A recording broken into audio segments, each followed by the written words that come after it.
Hi Leos, welcome to my channel. My name's Lauren. Thank you so much for joining me today. This is a general reading. Please take what resonates, leave the rest. If nothing resonates, just check back next time or look at your moon and or rising signs. All right, so today's Tuesday, the 27th. Hopefully you were able to get through the new moon. Beautiful energy from Libra. And we are going to dive straight into my chakra deck. As you can see, I'm shuffling already. We hone in on your energy. All right, for Leos, please. All right, two off the bat. Interesting. Both from the sacral. It's about how we relate to ourselves and others with emotions. We have self-worth and service. So some of you, your self-worth is helping others. That's how you feel good about yourself. But you want to pick people that reciprocate, excuse me, can't talk, reciprocate that energy back, okay? It's about helping others, healing others. You may be an energetic healer. You may be part of the wave or the generation. If you watch Dolores Cannon, you may be part of that that second wave where your energy is all that society needs. Okay. I guess at the brunt of it all, Spirit is just saying, do something that makes you feel good. It makes you feel like you're not only taking care of yourself, but you're taking care of others. There is a way to do that. We have impartiality. Gray in this deck is the crown chakra. Staying impartial, even to your own belief system, can be very challenging, but I feel like it makes things easier, right? Because there's some people out there, obviously, that try to make their religion more powerful than others. And obviously that's not the way we want to do it. Everybody's allowed to have their own belief system. And I wholeheartedly will, defend people that want to have a religion, absolutely. But there's this energy of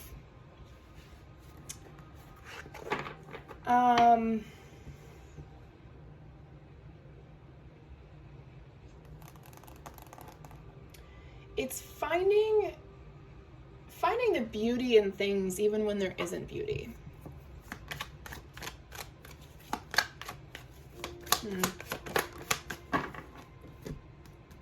Hold on a second. I'm gonna grab the book really quick. I'm just curious as to what the book says this is, because I'm kind of getting a few different things. A little glimpse into my collection. It's the first one. Okay, this book is really amazing. I actually really love this deck. It's definitely one of my favorites. Yeah, being neutral, absolutely. Allowing things to unfold, standing in another's shoes. Yeah, I love that kind of energy. Standing in other people's shoes, which is challenging enough, and honestly, you'll never fully understand what it's like to be in someone else's shoes, and vice versa, right? So that's why we have to be impartial. We cannot, we have to bring the unbiased energy in. We can't always be the ones that direct things. This actually, I'm also getting, so let's say you're like the first one, and I know I'm spending a little too much time on these cards, but I'm getting a lot of energy for you guys.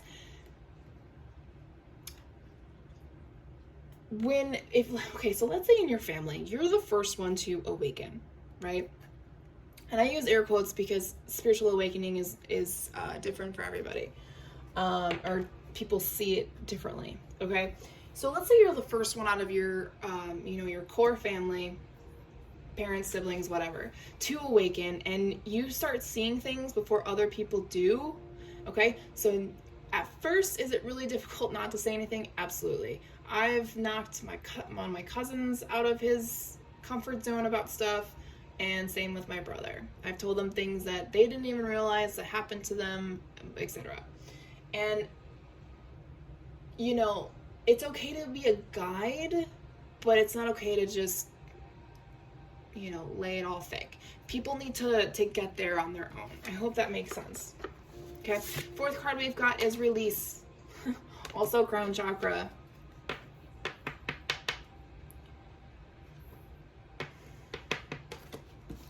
I want to say that there's the obvious reason is that there's something that needs to be released, but I want to see what the book says since we have it out. Righteous anger, dwelling on the past, change in consciousness, judgment day, seeing clearly, hidden truth, great discovery. Keywords, healing, remission, integration. So that's the other half of the release process, right? It's not only about letting what was old go, but you're also bringing in new. So you have to give yourself time to go through the stages of, the initial incident, the grieving process, the healing side, the releasing side, and the coexisting side. And then the implementation.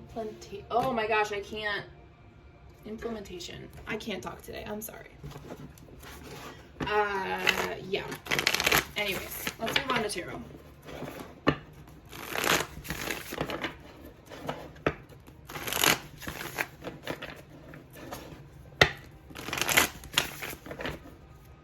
All right. Current and future energies, please, for Leos. Current, future energies, please. Thank you. We have the Page of Cups, the Queen of Pentacles, and the Knight of Wands.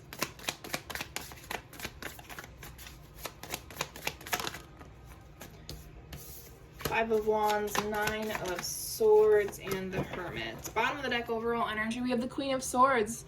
You are in, I'm not taking your bullshit kind of mode, right? You're taking what's yours. You are closing out cycles. You're in a spot where not much is holding you back anymore. You may have a few lessons here and there, but you're really in your energy. You're in your path. You're doing what makes you feel good. You're not taking any crap from anybody. Yeah. You are only going after what makes you happy, right? And as we move into the current energies, the Page of Cups, Queen of Pentacles, and the Knight of Wands, what I'm getting here, I'm not getting people, I'm getting energies, which not always, but it's usually there's a person involved, and there could be a person here that's helping you see the goodness in the world, right? Could be a water sign, could be an earth sign, could be another fire sign. On the flip side of that, what I'm really getting is that you are feeling inspired because your energy is clear. You've healed your wounds. You're allowing yourself to release things. You're seeing things from a 5D perspective and not a 3D perspective, right? That's the energy that I'm getting from the Page of Cups. Now, I really feel like somebody has an earth sign in one of your top, either your top 3 or maybe even your north node, but this energy here is really helping you stay grounded through the whole process, which is probably why on the outside to people it doesn't seem like you're really suffering that much, but in reality, you're just putting up a good front, right? Earth signs have this very grounded energy to them. My rising is a Virgo, so people just, when I present myself initially, they see a very grounded, well-mannered mother figure type of person, right? But when you get to know me, they realize I'm actually a Gemini. They're like, oh shit. Gotta talk about spirituality and things past, whatever. So, okay. So, now, with that Knight of Wands, I feel like that's just your energy in general, where you are at. Your Leo energy, okay? You're feeling good, you're feeling vibrant, you feel confident in yourself, you're exploring things, you're kind of out of the learning phase of things, and now you're really just exploring what options are out there for you. Look at that death card, transitions, Six of Pentacles, finding balance, even to the things that scare you. Nine of Swords, 10 of Swords. Because what happens is when you finally face the things that scare you, they don't scare you anymore. It's kind of like Scooby-Doo. Once they unmask the ghost or the goblin or the ghoul or the monster, it's nothing to be scared of, right? the cartoon version. Let me clarify. I don't know how old the people are that watch my videos, so I should probably clarify the cartoons from back in the day. All right, so the future energies with the Five of Wands, Nine of Swords, and the Hermit. So here's the thing. There's going to be a time, and that's very prominent in your energy, and that's why the Release card, I was waiting for something to come up about it, and it's obvious that you're kind of leading into something very monumentally going to shift you. I almost feel like you're creating, I don't want to say walls or I guess they're healthy boundaries.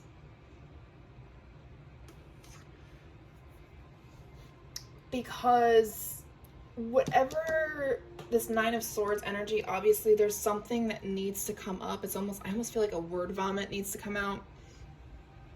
Yeah, I kind of feel like I don't actually have to throw up, but you know what I mean? Like there's something trying to come up. Is it going to create oh my gosh, I can't even talk. Is it going to create complicated moments in your life in the future? Probably. But it's because it's just another, well, the Hermit, clarified by the Hermit. What's happening here is that, and I explained this in Aries video because they kind of have the similar energy, and I always find that fascinating. The energies are usually similar. It's kind of like you're teetering around the dew point, the north, your north node, right? So we kind of go back and forth, bouncing from lesson to lesson, right? Just back and forth, trying to aim for due north. But when we bounce back and forth, what that are the lessons, the karmic lessons that are coming in, that we hit them and then we bounce to the other side, and we're trying to balance ourselves in our energy, in our space, in the physical body, to where we no longer go back and forth, that we just find that dew point north, right? Nothing shakes us off. It's kind of like being on a boat, right? In the middle of a storm. You got to stay on that boat even through the storm, through the crap of it all. There is an energy that you need to be communicative about, and it's going to kind of change the way you see yourself and see the world around you. Do you see it now? I don't think so. This is future energy. This is going to happen later. You may be dealing with it right now. You may not. You may be dealing with a part of it, but you may not be dealing with the whole picture of it. Kind of the downside of doing general readings. But if you know, you know, right? And you're, like I said, with that Queen of Swords being your overall energy, and let me tell you, she's my favorite card out of every tarot deck. Because she just doesn't take crap from anybody anymore. She is on a war path to get through her lessons, to get to the other side of all the bullshit that she's been through. Okay? Look at that. Spirit of the Light. First card to come out of the Spirits of Darkness and Light Divination deck. We have Awakening, New Beginnings, and a New Dawn. Okay? So whatever's going on with you right now, please know that it's temporary. We have Spirit of Enchantment. Some of you might actually be traveling or moving forward, or just generally moving forward. Okay? Or you may be relocating for a job that's going to help you, and maybe even moving out of your hometown may be something that's going to cause some dredging up some old energy. Okay? We have Spirit of Stone, Frozen, Delayed Longing. This may be your energy as well. Whatever is frozen, right? Because we have the Hermit from this deck is frozen. Okay, so energy may be, something may be thawing itself out so that you can deal with it. All right, final deck, Soul Growth Journey. Final messages for Leos, please. There is a reunion to come for some of you. Be careful, it may be somebody that has harmed you in the past. We have victim consciousness, blaming others. All right, have faith that you will heal the broken heart, whatever this person has done to you. This new moon maybe had helped you not only ascend, but also to open yourself up to it. You know, the Libra was a very beautiful new moon. We have headspace, ego, all right, transcending the ego. Right? Our bodies are here to serve our souls. Our souls are not here to serve the body. Healthy boundaries flew out. Hold on a second. Make sure you have fun in the process. I'm not saying that every day should be a joyful outcome, but, you know, doing things that make you feel good about yourself. Do that. And you'd be surprised at what comes up out of that, okay? All right, Leos, that is all I have for you. Thank you so much for your time and energy. I will talk to you guys next week.